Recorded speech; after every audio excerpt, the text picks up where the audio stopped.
ሻሎም ሻሎም። እግዚአብሔር መልካም ነው። እግዚአብሔር መልካም አምላክ ነው።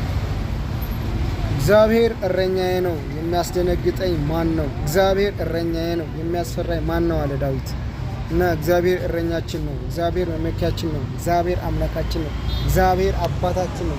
እግዚአብሔር እኛን የፈጠረ አምላክ አዛኝ ነው፣ ሩህሩህ ነው።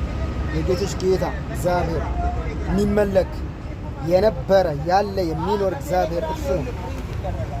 እርሱ ብቻ እናምልክ፣ ለእርሱ ብቻ እንስገድ። ከእርሱ ለእርሱ በእርሱ የሆነ አምላክ ስላለን ክብር ምስጋና ይገባል። እግዚአብሔር መልካም አምላክ ነው።